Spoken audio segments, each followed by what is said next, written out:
ঘটনায় জানা যায় প্রধানমন্ত্রী আবাস যোজনার একটি ঘর পেয়েছিলেন এই মহিলা।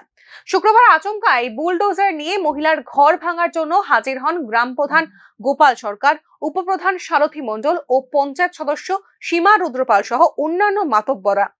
তাদের দাবি রাস্তা করার জন্য ভেঙে ফেলতে হবে মহিলার ঘর।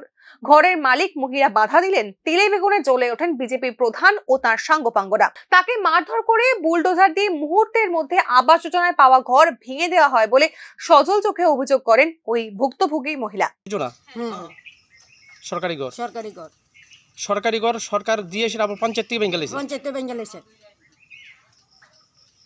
যত পঞ্চায়েতের লোক আছে সবাই আইছে। আমরা কি মারধর করছে আজকে? মারছে, প্রধানে মারছে, প্রধান উপপ্রধানে মারছে। নাম কি তাদের? প্রধান গোপাল সরকার আর উপপ্রধান সারথী মণ্ডল আর পঞ্চায়েতের মেম্বার সীমা রুদ্রপাল, দীপ রুদ্রপাল, তারও সবাই মিললা কাজল ফেলেছে না।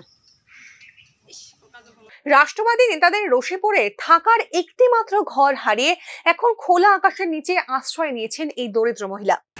এই যে স্যার, এটা আমার মারে প্রধানে মারা দিয়ে গেছে, গোপাল সরকার প্রধান মারছে মারে।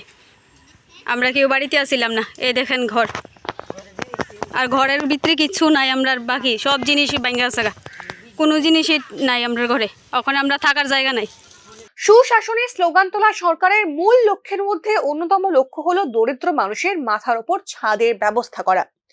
সরকার একদিকে ছাদের ব্যবস্থা করছে, তো আবার অন্যদিকে কামাই বাণিজ্যের জন্য সরকারের দেওয়া ছাদ বুলডোজার দিয়ে ভেঙে দিচ্ছে স্বঘোষিত বিজেপির গ্রাম্য মাতব্বররা।